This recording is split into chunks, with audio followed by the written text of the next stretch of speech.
Alô, amigos, estamos de volta com mais um programa Despertar, produzido pelo Centro Espírita Amor e Caridade de Bauru.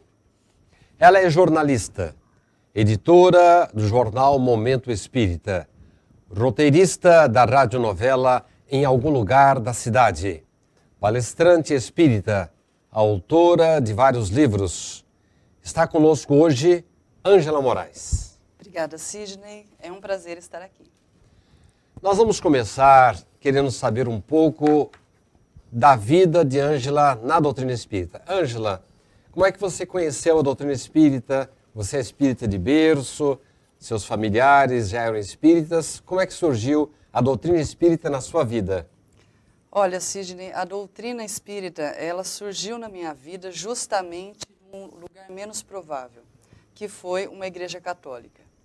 Eu era católica, fazia parte do coral da igreja, do grupo de jovens, eu tinha então 15 anos, e aconteceu de eu começar a me incomodar com alguns dos discursos que eu estava ouvindo ali. Aquilo não estava soando bem para mim e os dogmas estavam me incomodando, eu queria uma explicação.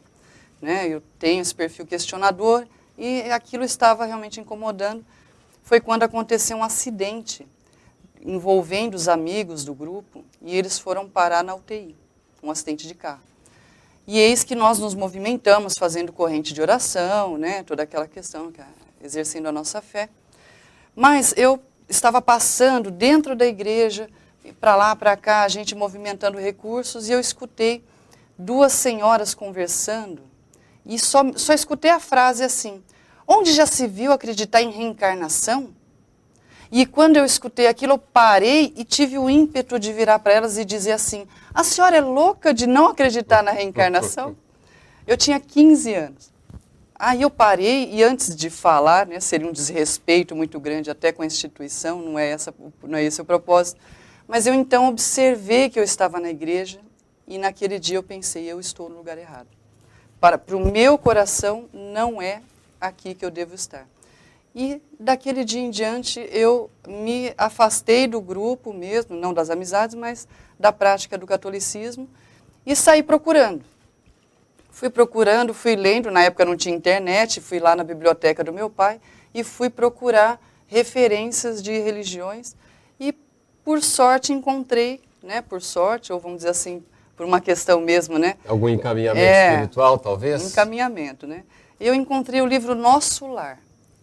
Veja bem, um livro que normalmente nós não começamos por ele, ainda mais... Você tinha 15 anos? Eu tinha 15 anos. Mas quando eu li Nosso Lar, eu peguei e fui ler. Eu fui ler absolutamente cética. Eu vou ler tudo e o que eu não concordar eu vou descartar, porque eu não quero mais ter aquele incômodo que eu estava sentindo antes, de ter que engolir algumas coisas sem entender. Mas você teve coragem de tocar num livro espírita? Porque irmãos de outras crenças normalmente têm até medo, acham que é alguma coisa do demônio. Nunca me passou isso pela cabeça, porque em casa o pessoal é muito eclético, né? Então, aberto para novas ideias. Exatamente. Tinha muitos livros espíritas na estante e meu pai sempre lia. Mas ele não discutia exatamente isso com a gente. Não era algo que ele nos influenciasse. Seu pai era espírita ou não? Ele era um espírita para ele, vamos dizer assim. Um livre pensador. Mas ele ia assistir a palestras, mas não era assim, vamos a família toda, né? E a minha mãe, ela tinha os momentos de ser espírita, os momentos de ser católica. Então, não era exatamente uma influência da família. Mas os livros estavam ali. E eu peguei e falei, vou ler. Eu queria saber o que é o tal do espiritismo, então, né? E peguei Nosso Lar e fui lendo e fui achando aquilo incrível. E fazia muito sentido com crenças que eu tinha dentro de mim. Coisas que você internamente já tinha como talvez verdadeiras ou suspeitava delas, e você as encontrava ali no livro. Exatamente. Aquilo me confirmou o que eu já sabia, vamos dizer assim. Eu sentia que sabia aquilo previamente.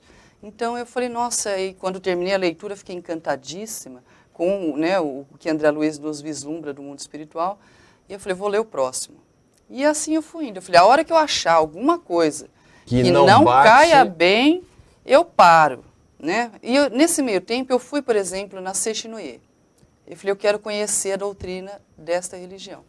e achei belíssima como filosofia, porém não estava entendendo nada no culto em japonês que eles tinham lá na minha cidade, na ocasião, São José do Rio Preto. Aí eu falei, para mim não serve também, porque se eu tenho que entender, não dá para eu assistir um culto em outra língua, né, que não vai dar certo. E nessa busca eu acabei chegando lá no nosso lar, lendo o livro, achei fantástico, e fui indo, e fiquei acho que uns 5 anos lendo diferentes literaturas espíritas até achar alguma coisa que me incomodasse. Não começou a frequentar nenhuma casa espírita? Nesse momento, não. Eu fui lendo, e realmente até hoje leio, e uma ou outra coisa, hoje a gente já questiona com outros olhos, até pela experiência que a gente tem. Mas, na grande maioria dos conceitos, aquilo fez muito sentido para mim, e eu entendi que era assim. Depois, já na idade adulta, 20 anos, 21 anos, foi que eu acabei vindo para o Centro Espírita Vicente de Paulo, aqui em Bauru, porque na época eu vim estudar na Unesp aqui de Bauru. E tive vontade de procurar um centro espírita, para saber mais, né, para realmente praticar, né, a religião. E ali eu comecei a fazer o COEM, que na época tinha indo às palestras. COEM, para o caro amigo que está nos vendo, é um curso de orientação de estudo e orientação mediúnica. Isso, e acabei fazendo o COEM, né, no Vicente de Paulo. Fiz 1 ano no COEM lá e tive que parei os estudos, viajei aqueles corre-corres do mundo. Quando voltei a Bauru, 2, 3 anos depois, eu vim para o SEAC por pura curiosidade. Falei, quero conhecer um centro grande agora para ver como é. E gostou? E adorei, fiquei grandes, né, períodos, até hoje estou aqui no SEAC, e também voltei ao Vicente de Paulo, porque tenho o coração lá de grandes amigos. Então, no fim das contas, em Bauru, a gente acaba abraçando várias tarefas, conquistando cada vez mais amigos, e a gente percebe que não importa exatamente o centro em que nós estejamos ligados, né? E sim o que nós estamos dispostos a fazer. Exatamente, né? E as pessoas que estão em todo o movimento espírita. Nós vamos ter que fazer um pequeno intervalo e daqui a pouco voltaremos a falar com Ângela sobre a sua atividade como escritora. Ângela Moraes, jornalista, tem 2 livros publicados, Respostas que a Vida Traz e Ele Nos Chama. Daqui a pouco estaremos de volta.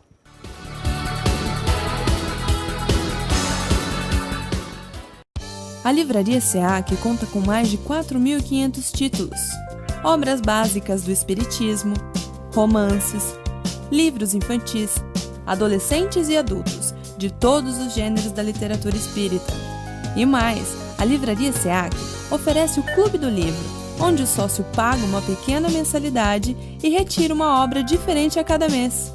Aqui você também encontra agendas, DVDs, CDs de músicas instrumentais, CDs de palestras, audiolivros e livros de bolso com mensagens diárias. Para as crianças, a Livraria SEAC tem um cantinho especial, com cadeiras e mesinhas, para que os pequenos possam desfrutar de uma boa leitura com conforto. Outro espaço especial da livraria são as prateleiras reservadas à obra completa de Richard Simonetti, consagrado autor espírita. Todo o lucro arrecadado pela livraria é revertido para as obras do SEAC. Venha nos visitar e conheça ótimas opções para sua leitura e para presentear quem você ama. Livraria SEAC.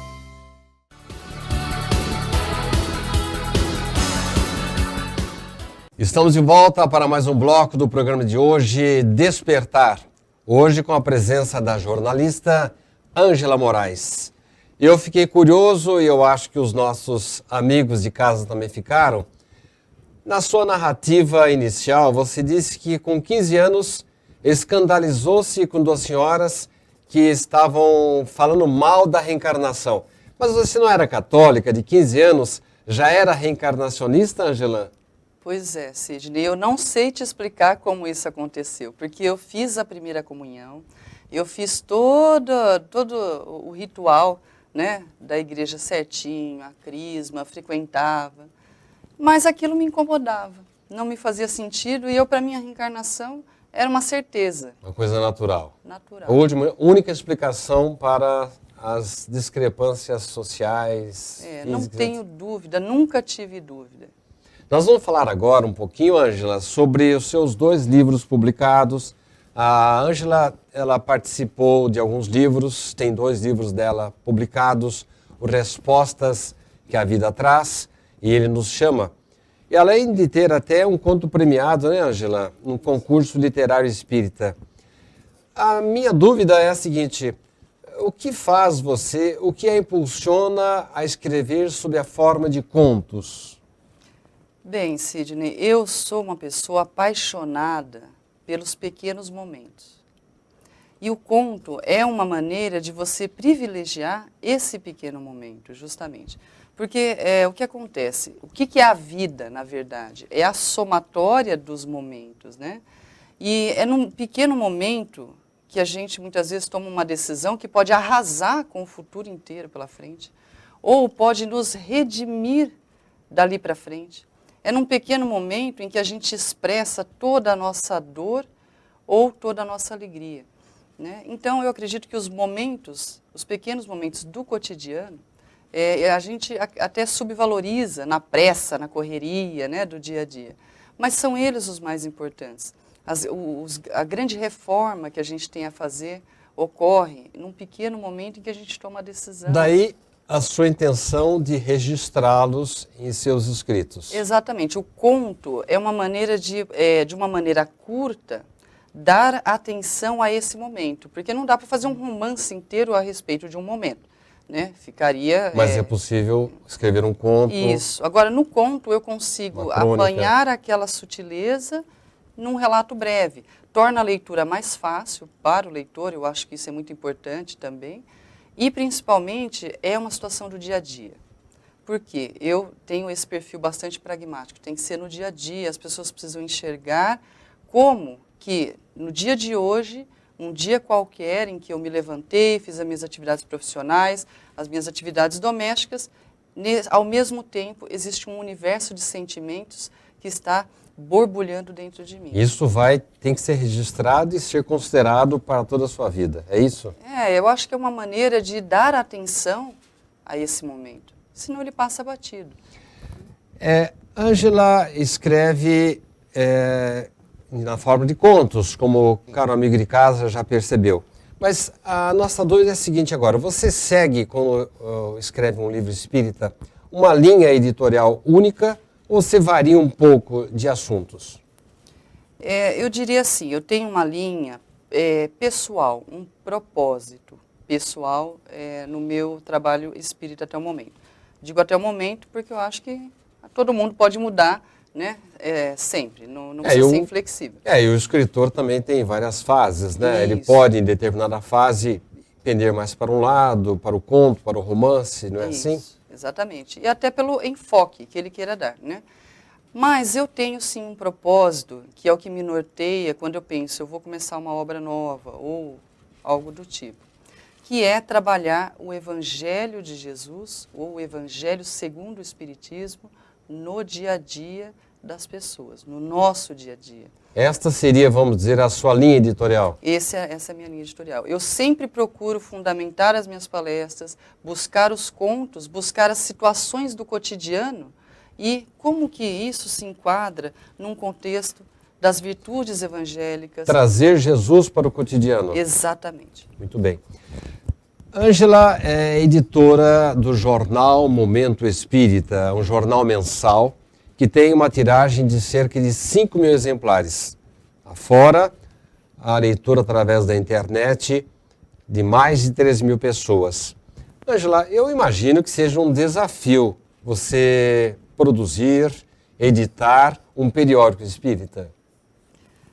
Eu acho que na prática jornalística é a mesma, né? Os mesmos conceitos e princípios que a gente usa para fazer qualquer outro trabalho jornalístico é o que eu busco o tempo todo na prática do jornalismo espírita. E eu acho bastante importante enfatizar, Sidney, que dentro dessa prática tem questões que são fundamentais. Como, por exemplo, né, o jornalismo, se eu faço um jornalismo de nicho, eu tenho que estar atenta para esse nicho, eu tenho que conhecer em profundidade este nicho.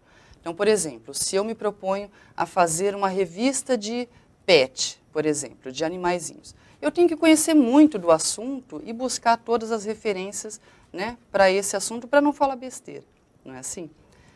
Com o Espiritismo não é diferente. Quando a gente pensa em montar, né, em criar um veículo qualquer, uma mídia qualquer de comunicação... Você tem que se especializar naquele ramo. Exatamente. Você tem que saber muito. Por quê? Principalmente na questão espírita, a minha preocupação é com a pureza doutrinária. O que acontece? Muitas vezes, como a gente conta com voluntários, contamos com articulistas, né, e tudo mais, temos as questões da casa espírita para colocar no jornal, assim como também as questões da doutrina espírita. Ter uma organização profissional para isso é muito importante e a pureza doutrinária é fundamental. Aí você pode até me perguntar assim, mas todo mundo que vai contribuir com esse periódico tem essa preocupação, não é? Nem sempre, porque às vezes a pessoa tem a preocupação, ela acha que ela está sendo fiel. Eu entendo, Ângela, que você é o filtro final, né? Você não pode deixar passar nada que venha comprometer o nome do jornal e da entidade, né? Exatamente. É o advogado de Kardec, vamos dizer assim, para não falar do diabo.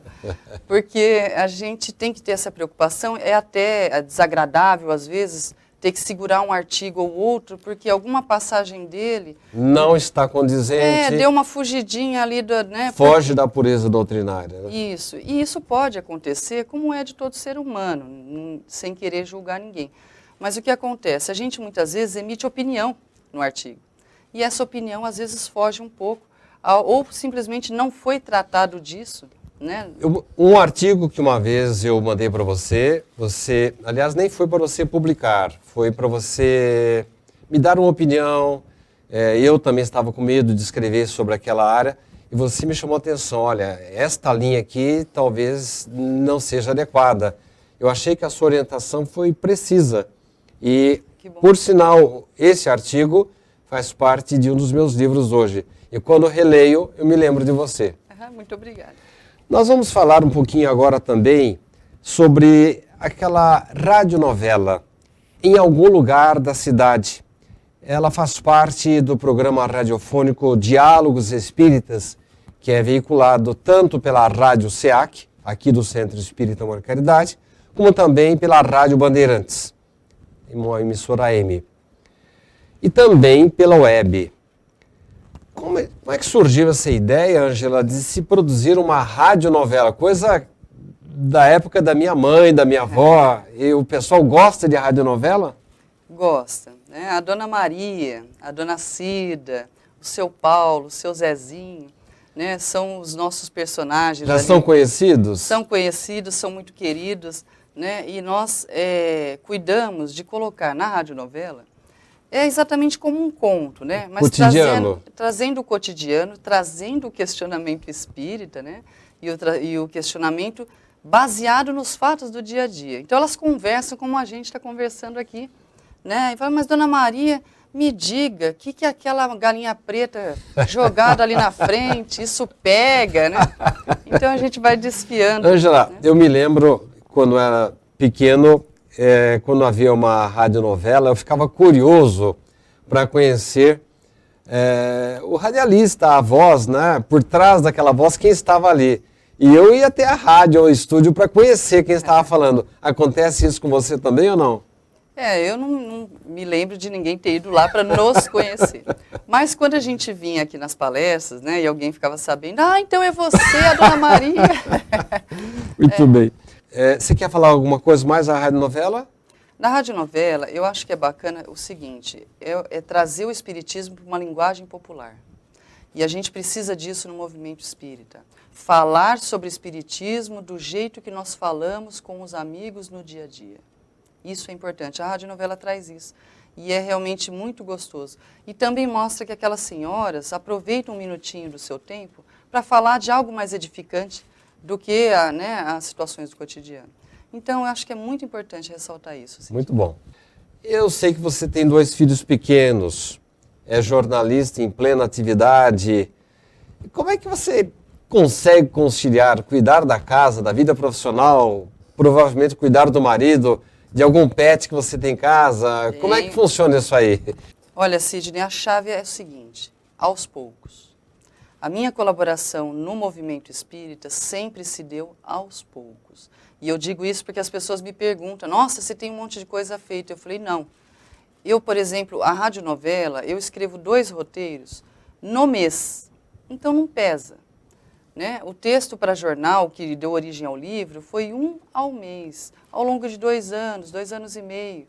Então a gente tem que contribuir na medida daquilo que a gente pode, sem aquela afobação. Eu me sentia culpada, mas eu entendi com a maturidade que a maior dedicação que a gente tem que ter é com a família mesmo. Emmanuel nos diz isso, que na família é o nosso maior cabedal de serviço na terra.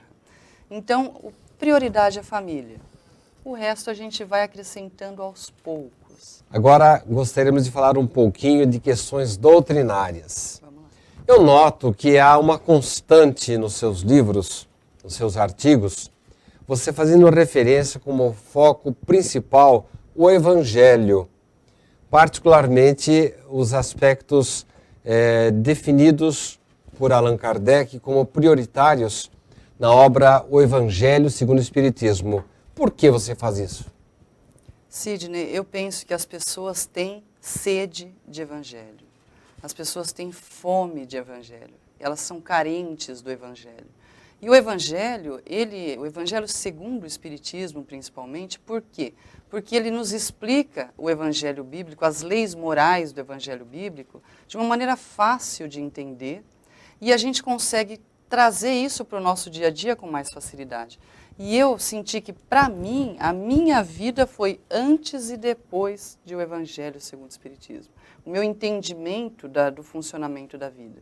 Então, eu busco isso, mostrar para as pessoas. Por quê? Porque o Evangelho, ele tratando das leis morais, ele justamente aborda quais são aquelas questões em que nós escorregamos nas nossas escolhas e acabamos trazendo a infelicidade para nós. Ou, ao contrário, aquelas virtudes que, puxa vida, eu preciso buscar isso no meu dia a dia porque eu vou ser mais feliz. Então, esse é o meu propósito. Eu sempre puxo o Evangelho para as palestras, para os livros, porque nele a gente encontra a receita para ser feliz. Né? De que outra maneira ser feliz, se não praticando, ou pelo menos buscando praticar as virtudes evangélicas? É realmente muito difícil. Eis aí o propósito, então, de trabalhar o Evangelho, fora a consolação que ele traz, né? Que é realmente maravilhoso. Mas tudo isso que você disse a respeito do Evangelho segundo o Espiritismo, que é baseado no Novo Testamento, uma parte do Novo Testamento que Kardec foi buscar sobre as questões não controversas do Evangelho, uma parte que não há a menor dúvida, se qualquer pessoa de qualquer religião que for abordar os pontos que Kardec escolheu no Evangelho segundo o Espiritismo, vai concordar, vai aceitar. Mas, Ângela, o que está no Evangelho segundo o Espiritismo está na Bíblia, está no Novo Testamento. Tudo isso que você disse não poderia ser detectado por irmãos de outras crenças cristãs que têm os mesmos problemas, os mesmos enganos, incompreensões do espírita, porque ela não tem que necessariamente pegar o Evangelho espírita, Evangelho segundo o Espiritismo. Como que as pessoas não encontram naturalmente no Novo Testamento estas respostas? O Evangelho bíblico, na minha opinião, ele tem uma linguagem bastante difícil de entender, né? E muitas vezes sucinto, né? Em um pequeno parágrafo, um versículo do Evangelho, você desmembra todo um ensinamento. Então nós temos sim, eu acho legítimo nós entendermos que, por exemplo, os irmãos evangélicos, né, da religião evangélica, que estudam a Bíblia com muito mais profundidade, eles têm também, em alguns casos, na maior parte dos casos, chegam muito próximo daquilo que nós chegamos, a mensagem é a mesma, tirando algumas, como a reencarnação, ressurreição, que não dá acordo. Mas, no geral, as leis morais são as mesmas, eles também chegam por um estudo bem acurado. No caso nosso espírita, eu acho que existe um a mais que nós podemos considerar, que são as explicações que a espiritualidade trouxe a Kardec. Kardec conta o seguinte, no Evangelho mesmo, na introdução, ele explica que quando ele apresentou, né, aos centros espíritas, a quem ele, na época, fazia todas as pesquisas, os estudos, né, do espiritismo, apresentando as questões morais, ele teve mais de 1000 centros espíritas enviando para a Sociedade Parisiense de Estudos Espíritas respostas a respeito daquelas leis morais, ampliando ainda mais o entendimento, já com algumas noções de espiritualidade, que não estão no Evangelho Bíblico. Então, no Evangelho segundo o Espiritismo, nós temos o Evangelho Bíblico e um a mais, que é a visão da espiritualidade superior. Estas respostas, essas observações, naturalmente eram baseadas em comentários de pessoas que já haviam morrido, desencarnados e estavam colaborando com Kardec nessas interpretações? Isso, através das reuniões mediúnicas, né, que eles já estavam em prática em mais de 1000 centros espíritas, Kardec diz. Né? Então, o que acontece? O espírito, nós somos espíritos encarnados. Mas uma vez que o corpo fica, o espírito é o mesmo, a nossa inteligência, todo o conhecimento que nós temos se perpetua. É lógico que um trabalho da magnitude de Kardec, né, que foi realizado, os espíritos que o orientavam, né, os mentores espirituais, eles têm um conhecimento muito maior do que o que nós temos aqui. Então, na oportunidade, ele devia contar realmente com pessoas que, não é porque estavam mortas, que eram inteligentes ou ocultas, exatamente, mas que vieram da espiritualidade maior para colaborar com ele. Seria isso? Sem dúvida, sem dúvida. Nem quando morre, não vira santo. Isso, é isso que eu gostaria que você falasse. Exatamente. Isso é legítimo em qualquer situação. Então, o conhecimento que nós temos é resultado do conhecimento adquirido nas diversas vivências de cada um de nós. Então, de fato, aqueles mentores que vieram em orientação a Kardec são realmente de muito maior conhecimento do que nós. Mas isso significa que eles também tiveram uma trajetória muito maior para chegarem onde estão. E que nós podemos chegar lá também, não é, Sidney? Muito bem. Mesmo porque, só para pegar no ponto que você deixou, nós temos vários luminares da cultura, como Santo Agostinho, que vieram colaborar com Kardec também em O Livro dos Espíritos e depois no Evangelho segundo o Espiritismo. Exatamente. Mas, Ângela, infelizmente o papo está uma delícia, está muito gostoso. Nós estamos chegando ao final de mais um programa Despertar. E com certeza a Ângela tem muito para nos falar ainda. E ela vai estar de volta no outro programa com a gente. Ângela, as suas despedidas para os nossos queridos amigos de casa. Bem, eu gostaria de agradecer a oportunidade e principalmente deixar no coração de cada um uma vontadezinha a mais de ler o Evangelho segundo o Espiritismo com muito carinho, com muito amor, todos os dias. Agradecemos a sua atenção. Você pode participar dando sua sugestão, suas perguntas, os temas que você quer que tratemos no nosso programa. Basta acessar a nossa página www.tvcac.com.br ou então facebook.com/tvcac. Até uma próxima oportunidade.